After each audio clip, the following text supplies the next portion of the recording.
Welcome to Dig Deep, the mining podcast. In this podcast, we go deep into mining news, hot topics, and live interviews with mining professionals and leading figures in the mining industry. Introducing your host, Rob Tyson, founder and director of Mining International and Mining International Executive, a leading global mining recruitment and headhunting agency.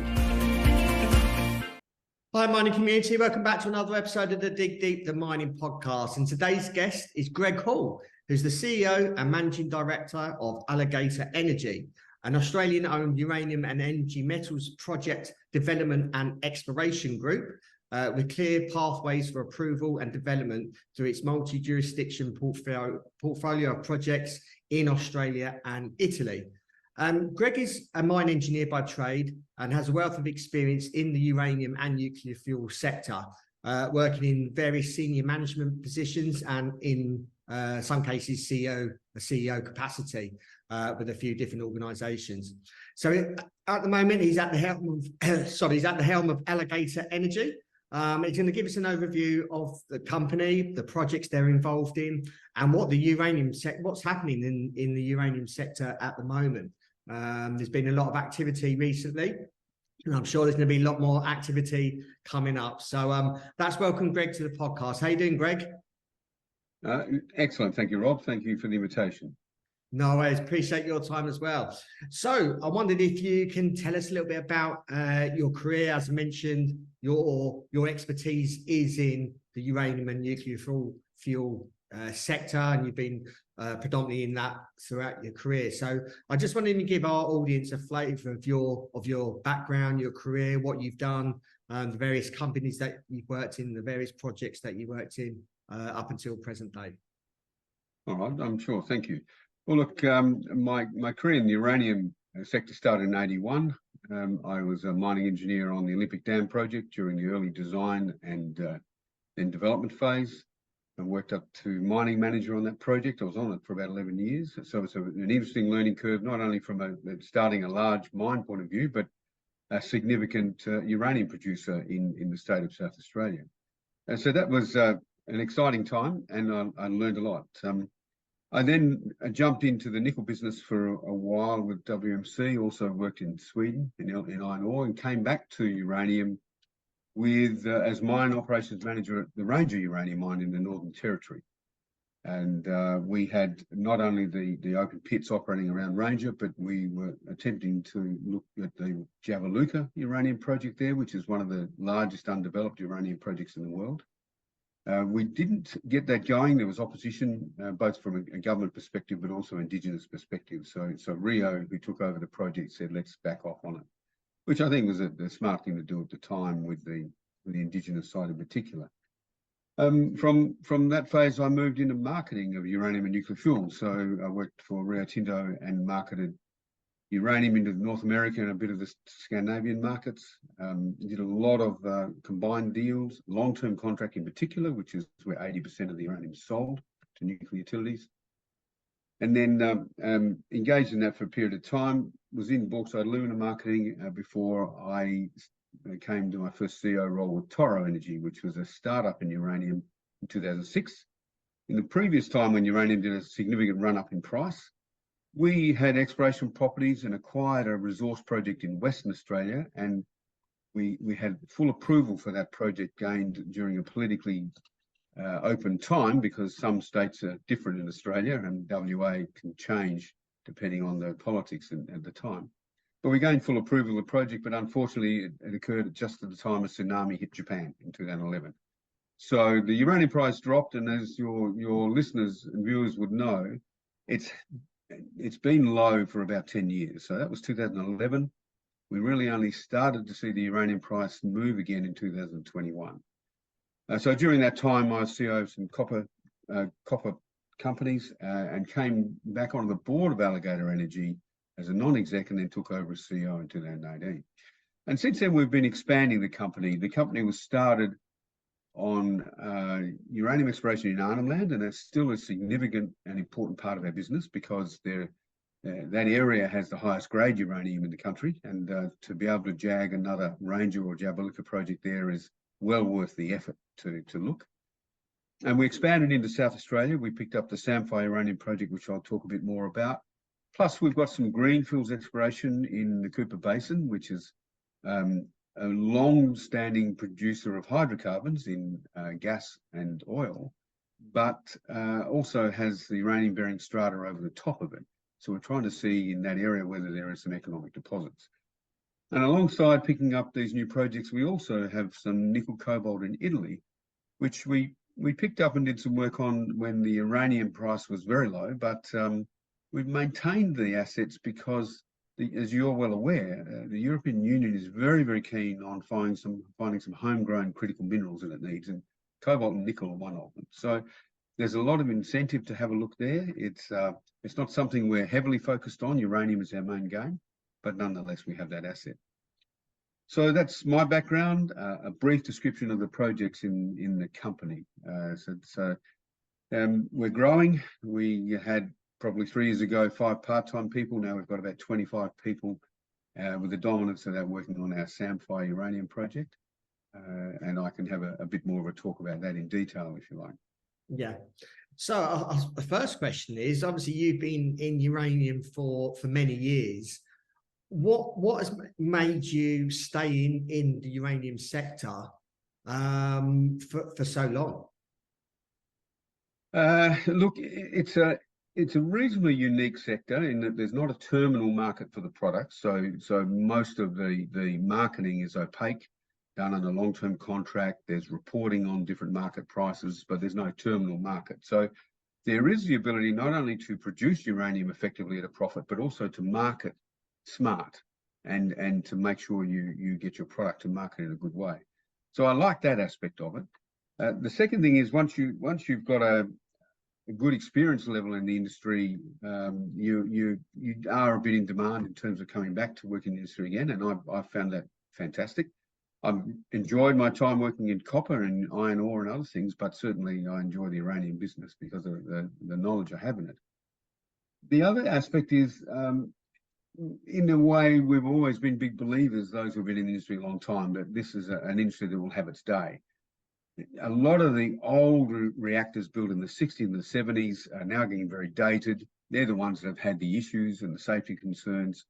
But what's occurred in particularly the last 15, 20 years is a modern nuclear industry is developing. So you've got more and more reactor designs, generation 4 and 4 plus are the big ones, plus the small modulars, which have larger levels of passive safety. In other words, you don't need power or intervention by people to make it safe. It stays safe no matter what happens in the plant. So those sort of technologies are being developed, and the efficiencies are growing and growing. So the reactors now are running at 92 to 93% uptime, and that's an amazing efficiency rate for power generation.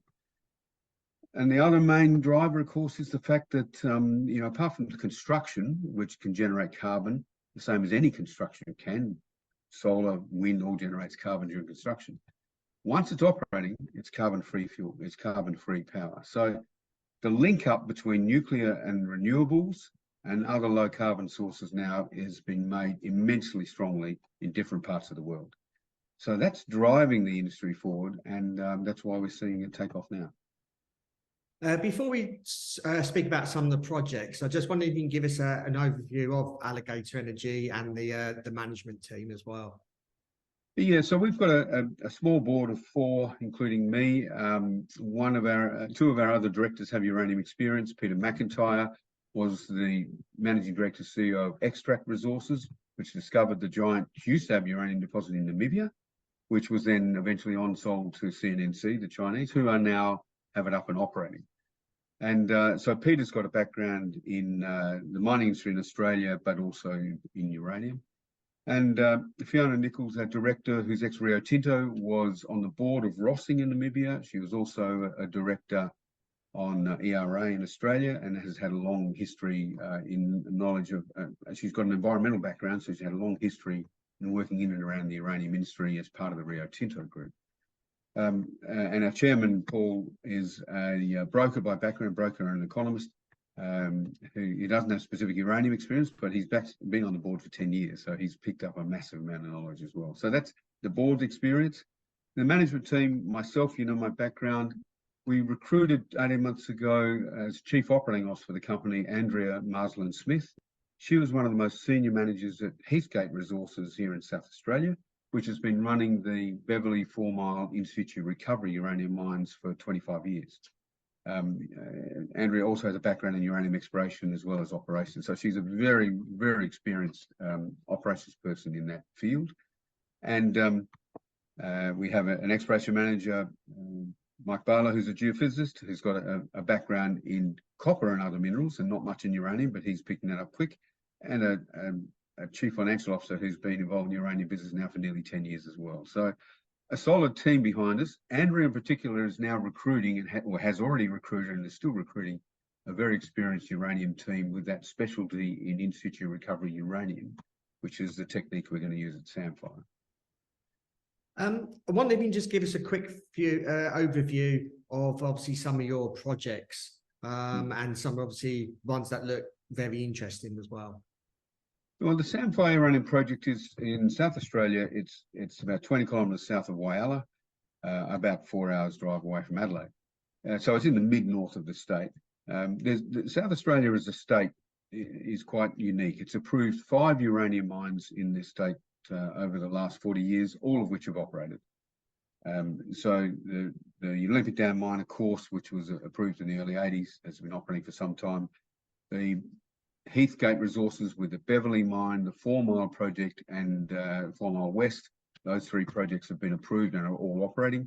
And the Honeymoon project, which had an earlier startup about 15 years ago, was there in care and maintenance, is now going through a restart with Boss Energy running it.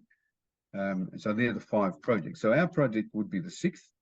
The stage of this project is we have a decent sized resource, nearly 20 million pound as an initial resource, and it's about 80 metres, 60 to 80 metres deep in sand. So the unique thing about these type of deposits is they form in compacted sands by groundwater fluids, in this case very saline water, that carries uranium off granite rocks, which have the uranium originally, and deposited out in the right environment in these sands. And basically these sands are all sand grains, highly compacted, old river channels buried now, and the uranium solidifies out around the sand grains. The way you mine them is using what's called solution mining or in situ recovery, where you drill a ring of holes with a central hole, you put down, you circulate the groundwater, add a dosing of oxidant to the groundwater and draw it back up the middle. And the oxidant dissolves the uranium, the solid grains of uranium, like sugar in hot coffee. So it dissolves it into solution and it comes out as a fluid. So you don't mine the rock, you don't displace the sand, you don't move the rock at all, you're just moving fluids and dissolving it. This form of mining is used for copper mining in some parts of the United States, in Arizona, for example, for copper, but it's used widely in uranium. Kazakhstan is the biggest producer of uranium, produce 40% of the world's uranium. They use all in situ recovery. I mentioned the Heathgate Resources in South Australia uses in situ recovery, and there's multiple mines in Wyoming and Texas which use in situ recovery in the past, and many of which are restarting now. So 55 to 60% of the world's uranium has come from this method, in particular when the uranium price is low. Because as you can imagine, if you don't move the rock and grind the rock and you don't have to transport it and you don't have a tailings dam or anything, it's much cheaper capital. So our project to do a startup is in our scoping study that we published this year. It's about 130 million Australian dollars for capital and an operating cost of about $30 US a pound. Now, with the current spot price hitting the high 50s, it's getting close to being startup economic. So that project is well advanced. We're expanding the resource and drilling as we speak. We'll be doing another resource update, another scoping study update, because we're going to actually increase the size of the production plant. And then early next year, we're conducting what we call a field recovery trial. So in this situation, with many of these deposits, the chemistry can be a little bit unique in each place. So while you bring out cores of the sand and you do lots of bench scale testing, the best test is do 3 or 2 trial rings, circulate the fluids, add oxidant through a small pilot plant, in this case 2 containers is enough for the pilot plant, and trial and bring the uranium out of solution. So we're fabricating that pilot plant now, and we'll have it on the ground early next year, subject to approvals to let it operate. and then we'll be running that field recovery trial. So the output of that trial will give us the technical, environmental, economic factors we need to go into a feasibility, which is the intent for the second half of 24. So that's the stage the project's at.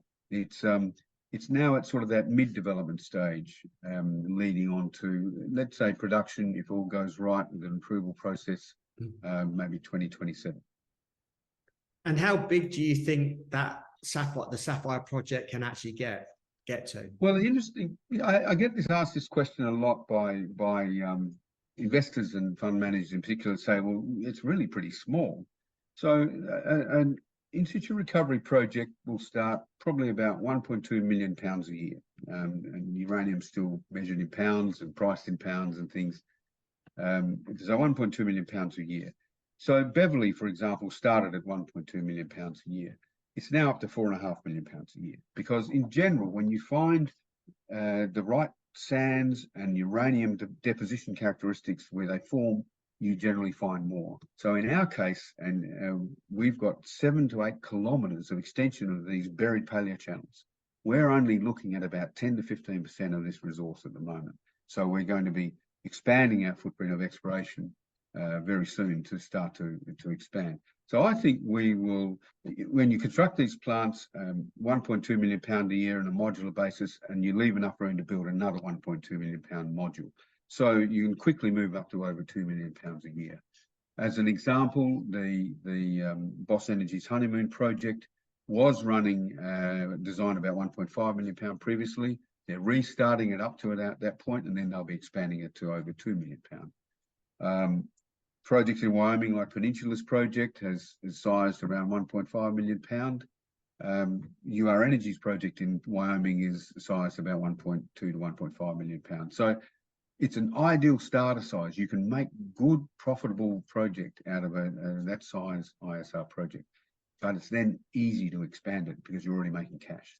So that's the beauty of the in situ recovery. It suits both the skill sets of the team we have that we've pulled together, but also of the size company we are, we'll be able to fund and get this project going ourselves. Yeah. And with some of the other projects, is there any other highlights that you want to share with us? Well, two key things. Well, I mentioned Alligator Rivers region. We're up there now on a new project area called Narbalek North. This is an area north of the old Narbalek mine, and some of your let's say more mature viewers might remember that in the 80s there was a small mine mined in the Arnhem land called Narbalek and produced some high-grade uranium. So we're looking to the north of that. We've got a drilling program to look at the underlying geology, and we're now defining something like 20 targets we want to drill. We've found uranium in this area before to the south of where we are now. Look, you can find we've got a small resource at Caramel, which is 0.3% at about 7 million pounds. We have a lot of intersections of more than 1% uranium in different areas, but we just haven't pulled together that economic size project yet. So we're doing work up there right through the dry season up to about October to really look at this new area. And we're very hopeful because previously up there, we had to drill through a lot of barren sandstone where this area doesn't have that sandstone overlying. So that's important. We'll have good geological information come out, but also have put aside some funds for targeting some deep holes to see what we can hit. And our neighbours to the south of us, DevEx, have been doing just that and finding some good intersections uranium. So we're keen to get into that as well. The other project of interest in uranium is the Big Lake uranium in the Cooper Basin. So this is an area that just hasn't been explored much for uranium. There's some gamma spikes in the oil and gas wells up high. Of course, they go very deep to 2 kilometres. We're looking in the top 300 metres. The interesting thing is the biggest in situ recovery uranium fields in the world, that is Kazakhstan, is oil and gas basin. Wyoming is a gas and coal basin. Texas is an oil and gas basin. In situ uranium fields are often interrelated with oil and gas basins because the hydrocarbon leakage, in particular from gas, is a reductant that helps the uranium in solution drop out as a solid. So you quite often get them intermingled in some manner. What we're looking there is potentially a new uranium field. So if we find a trap where there's uranium trapped, that means there's a chance for more. And that's why we're having a decent look. And so We've got a good Indigenous agreement in place. We've had our first visits up there, and we'll be on the ground later this year for our first drilling, which is very exciting. We're looking forward to that. Yeah. I wonder if you can give us an overview of the uranium market at the moment. Obviously, I see there's a strong spot price is picking up. I know from last year it was around the mid 30s, and now it's approaching sort of 60 cents at the moment. What are the sort of the big term long drivers of uranium demand? Well, the interesting thing about how this market has restarted now, there was a few little blips in 2016, a bit in 2018 where people got interested, but what really changed and started to move, in particular uranium equities in December 2020, was when the Biden administration came in, the Democrats as an administration made a full commitment to fully support and underpin nuclear power. Now, that's the first time the Democrat government has done that. Republicans always support nuclear power, but the Democrats never have. Now, that changed totally the dynamics and also the impetus and interest within nuclear power in the US straight away, within a month. And so all the uranium equities started to move even before the uranium price moved. So the uranium price was, you're right, in 2020, early 21, was sitting around that $30 a pound US. It really only started to move in about April, May. And then, of course, the equities continued. So we had a bit of a run up in the price. The equities had a bit of a run up. As always happens when everyone gets excited, you got to get an overshoot. And then there's a bit of settling down during 22. And then the market starts to look at, okay, who are the lead players? Who are the ones that are restarting operations which have been on care and maintenance? And those are the operations, our compatriot operations like Boss Energy, like UR Energy, like Peninsula. So they're restarting operations. Cameco, of course, has restarted Cigar Lake, one of the highest grade mines in the world. And then what you're seeing now is companies like ours who have new projects which were discovered 15 years ago and never developed. We're now advancing. You've got a few in Africa, you have ourselves in Australia, and so the good thing about it is that the market's been supportive in that the price, while it's moved up and then dropped down a bit, has now come back up. As we were talking about earlier, the spot price in the US on Wednesday hit 59.75. There were 3 sales, the spot sales at 59.75 US a pound. So it's knocking on the door of 60. And most of the restart projects want to make sure they've got that sort of high $50, $60 plus price. We use $65 price in our scoping study, and that shows a very profitable operation. So the spot price is showing that is there. But of course, the big driver is the long-term contracting. So nuclear utilities tend to do a series of layered contracts. So they'll do a contract for 4 or 5 years here with someone, another contract with someone, and sort of overlap them to fully cover their requirements staggered over time. So the long-term contracting really started picking up about 18 months ago. In 2022, there was I think 122 million pound contracted under long-term contracts. By August this year in 23, it was already 120 million pound contracted. So the long-term contracting by utilities has picked up dramatically.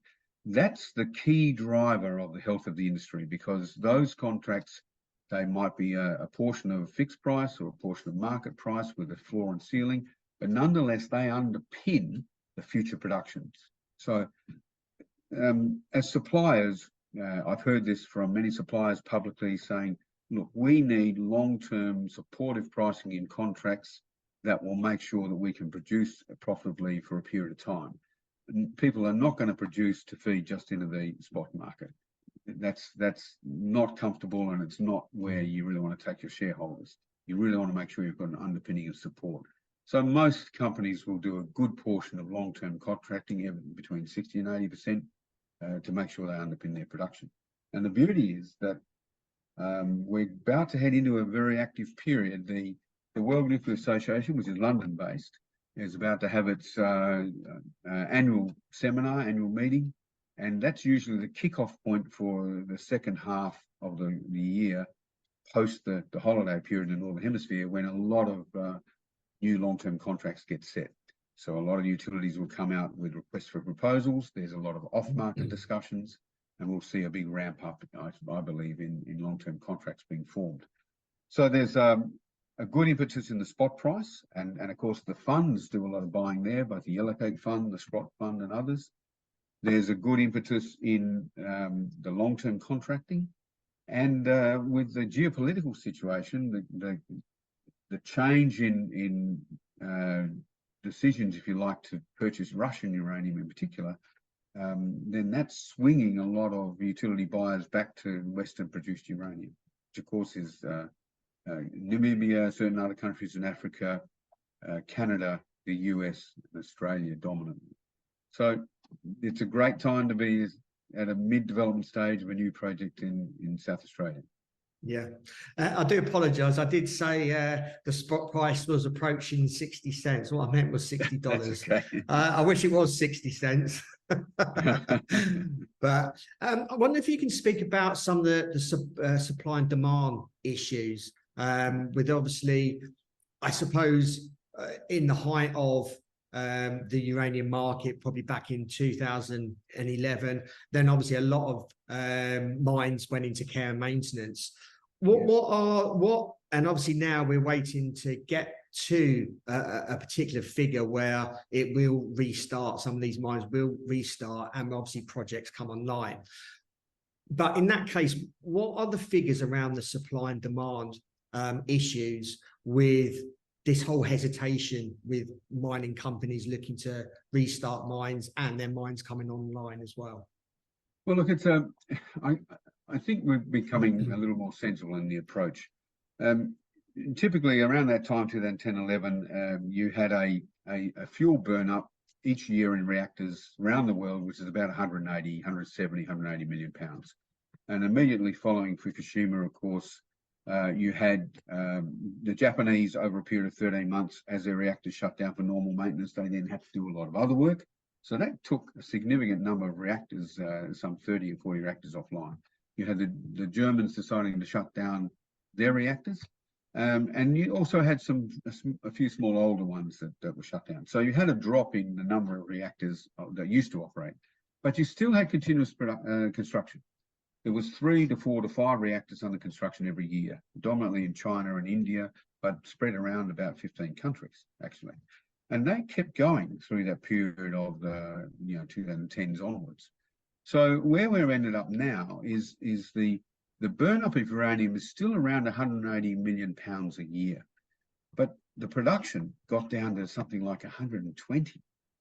So the excess being burning reactors was coming from Russian stocks, from other stockpiles, a little bit of selling by the Japanese, but generally those stocks were gradually being depleted. But what happened in 2020-21 was when the Sprott Fund in particular, and the Yellowcake Fund before it came in, they started buying up that excess uranium stock. So in other words, they speeded up the drop in the secondary supply. So that's meant that we were already in a tightening market where nuclear utilities knew, well, they had to go out and get new contracts to help mines start up. So Cameco only started Cigar Lake, or restarted Cigar Lake, when it had enough contracts at the right price to do so. The ones that are starting up in the States now, Encore, Uranium Energy Fuels, and UR Energy, they are starting because they've got contracts in place. So you're now seeing a disciplined approach by supply of uranium, where we will start production when there's supportive prices to make sure we're making a return for our shareholders. So that supply discipline has been excellent. The other aspect of it, though, we can't forget, is it does take a fair time and a fair effort to start a uranium mine or even restart. If you don't have full approvals, you need to obtain full approvals. In some cases, if the processes change or there's a tightening of requirements, then you have to go through the process again. So it is still a significant process to get an approval for uranium mine. Even in South Australia, that have approved 5 uranium mines, we anticipate that our mining lease approval will take something like about 3 years, and that's why we're initiating it now. So the combination of disciplined supply, the requirement to get approvals in place and new permits meant as the supplies come on slowly. But that's a good thing. It means that you're going to get a genuine underpinning of an industry, which is going to help the utilities in the long run, rather than have fly-by-night supply. So it's an interesting market at the moment. You're seeing that that gain in price translating through to contracts, translating through to future production, which is exactly what the industry needs. I know you're a big fan of the small modular reactors, and Rolls-Royce over here are a big name in them. With the SMRs being a big part of nuclear energy of the future, do you see that happening? It certainly will. The beauty of small modular reactors, and these generally are anywhere like about 300 megawatts down to sort of 50, 60 megawatts. The beauty of these is in most countries in the world, they fit well in the grid. As an example, a 1 to 1.5 gigawatt reactor, you've got to have a lot of population around that, and you've got to have a lot of power usage near it. Otherwise, you've got a lot of transmission cost. But many countries in the world have that, and they certainly have the power draw and the power usage. But a country like Australia, for example, many of our coal-fired power stations were 3 boilers at 250 megawatt each, for example. And that's perfect for that SMR size. So it's deemed to be fitting into the grids better. The second thing is many of these new designs of SMRs are load following, or they have a better capacity for load following. So you can hook them up with wind and solar generation. And as the renewable energy lifts, you can drop down the output of the small modular, and then vice versa, lift the small modular at night time, etc. So that's another beauty of the small modules. And the other case around them is they are small enough to be transportable, so they can be fabricated in a factory, in a plant.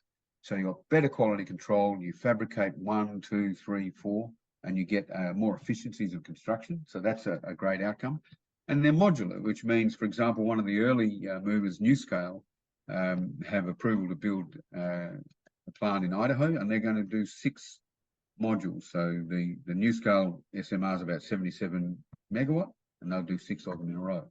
So Rolls-Royce has got a similar thing for the future. They can do 2 together.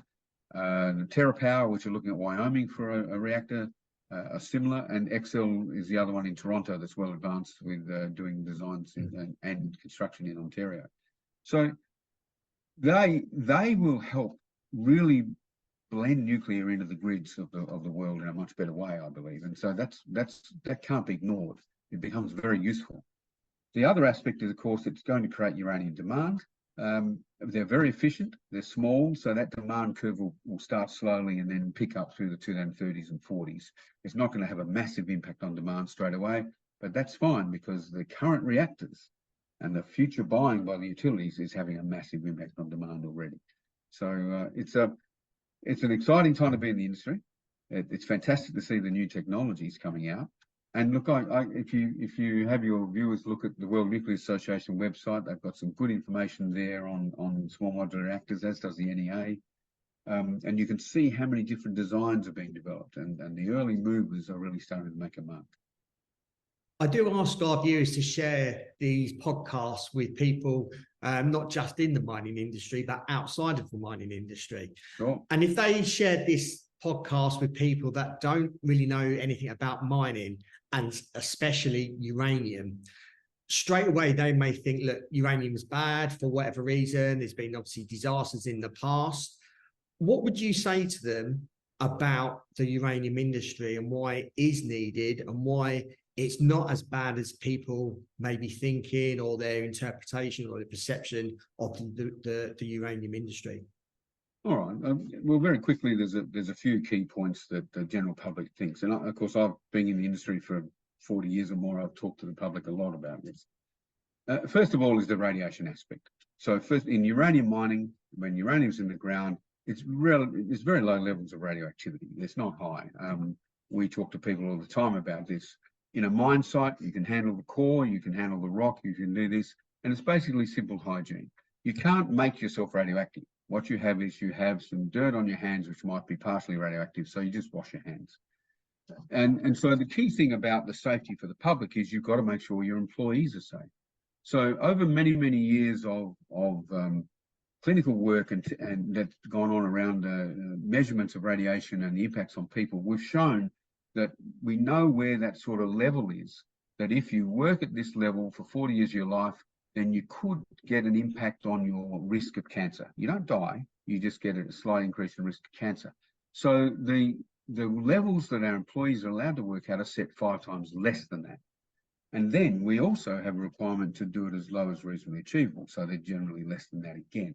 So the levels of uranium mining that workers are exposed to, you can work in industry 40 years and have no risk to impact on your health.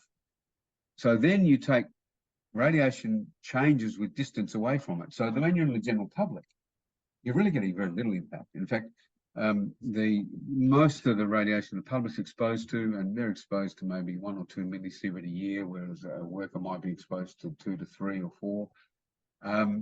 Most of their radiation comes from the sun, from cosmic radiation, from the earth itself, from potassium and other minerals, as well as uranium, and also from medical imaging, right, from medical isotopes. So radiation is not harmful at low levels, and there'll be some that will dispute that. Essentially, the Earth has been bathed in radiation ever since it was formed 4.5 billion years ago. In fact, the radiation levels are much higher, and they've been depleting over time. So the radiation aspect of it does frighten people, but it's very easily to be managed, very easy to measure, and very easy to understand the impacts over time. Then the other key thing that people worry about is the spent nuclear fuel. So when you take uranium, you enrich it, you increase the level of radioactivity somewhat, but still not massive. Once it's been in a reactor for 3 years, you have a lot of different isotopes, which all are radioactive in many ways. And they have different half-lives that take time to decay. Now, the classic line that we hear all the time is, oh, this stuff's going to last for 250,000 years or more. Well, that's not quite correct. That's the time it'll take for all the radiation to decay. But the time it takes for most of the isotopes to decay back to the levels that they would generally form in the Earth anyway is about between 100 and 1,000 years. So immediately that changes the face of what you're talking about, because we've all seen things that have lasted 1,000 years. But also, the time that they are dangerous is even shorter than that. So it's not as severe as people think in terms of the waste deposition. It's also very easy to contain. So spent nuclear fuel rods, the first instance, they're put in pools where they're cooled down, and that's just heat cooled rather than anything else. Then they're put into cement concrete cask storage, and every reactor location around the world has them. You can stand next to them for 40 years of your life and hardly can measure a dose of radiation. It is very easy to contain. And of course, because of the concern around the world, they're designed to withstand plane crashes and all those things. And so you can manage and handle the safety quite easily. They're the 2 key things that people worry about most, the uranium radiation and then the spent fuel. People used to worry a lot more in the 70s and a bit of the 80s around nuclear proliferation. And gradually people have understood that, look, there's been a very successful separation of civilian nuclear power with weapons-grade uranium. The other key thing is that you can extract uranium from seawater, you can extract it from a very low-grade deposit.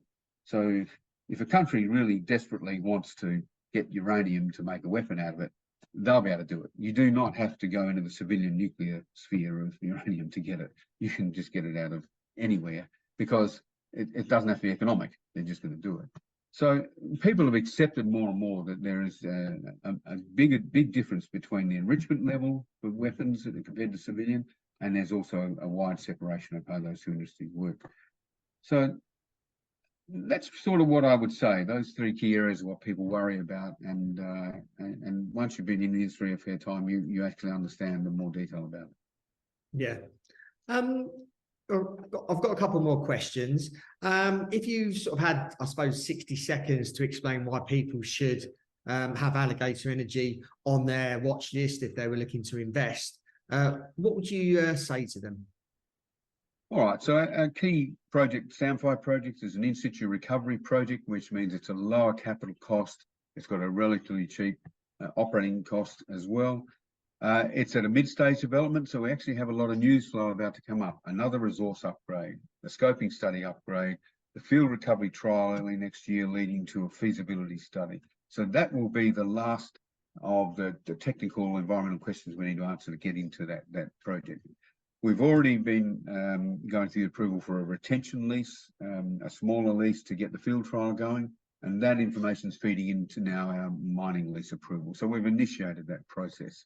So we are, let's say, a mid-stage development project which has got room to move both in our growth path for the resource, but also our growth path for the market cap of the company. We're well funded. We raised good funds in late 21, early 22 to take these projects forward. And we're very keen to advance because even at our early stage, we've had 25 meetings with nuclear utilities who are very keen to do even conditional term offtake contracts for future production. So we're set to do initial contracts when we wish to, and the likely timing will be post our field trial and into feasibility. So we're getting close to that stage of the latter pre-development work. So that's exciting for us as well. We love that. Yeah. And lastly, just wonder if there's anything else that you want to add, whether it's on the company or even within the uranium space.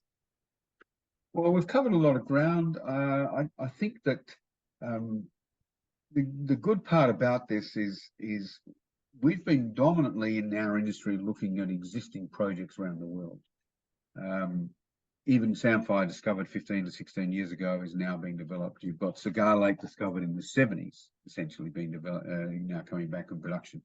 You've got the Honeymoon project discovered in the 70s. Many of the projects that we're looking at and working on were discovered in the 70s and 80s. There's less pure greenfields exploration, and what I'm excited about is the opportunity we have in Alligator Energy to do some. So we're looking at Alligator Rivers for new projects. We're looking at Big Lake Uranium for new projects, because you can have a lot of uranium which might be more costly and will take time before it's mined, or might not be mined at all. But if you jag a new project with the right grade, the right setting, the right mining method, like extraction method, then you've got a new project faster than some others.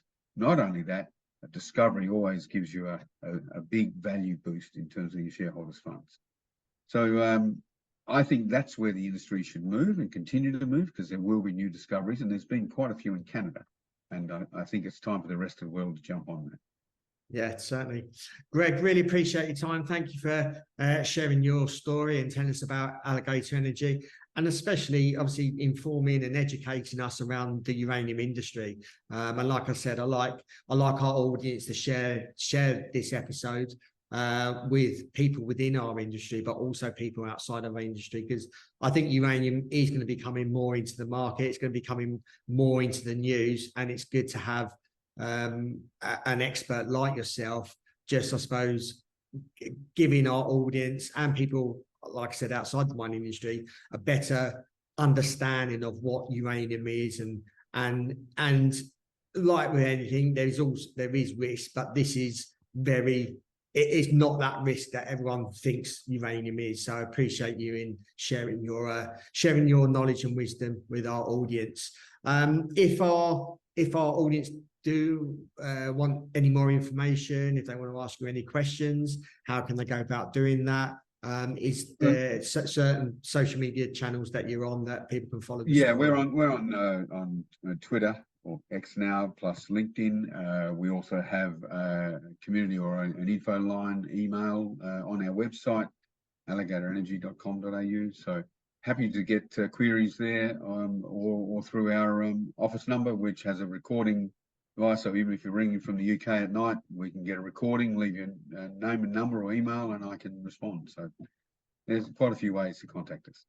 Yes, and we'll include these in the show notes accompanying this podcast. And if you're watching on the YouTube channel, they'll be below as well. So really appreciate your time, Greg. All the best for the year and going into 2024. And perhaps you can come on the podcast next year and give us an update. We'd enjoy that. Thank you very much for your time, Rob. No worries.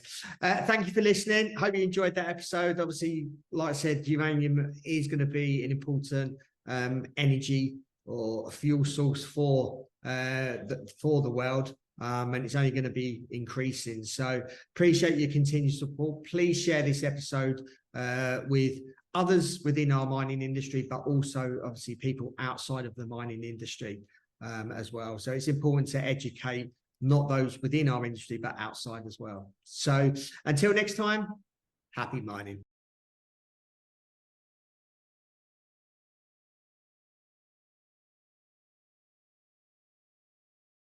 Thank you for listening. Remember to reach out to Rob via the show notes and be sure to subscribe and leave a review. Until next time, happy mining, helping each other to improve the mining industry.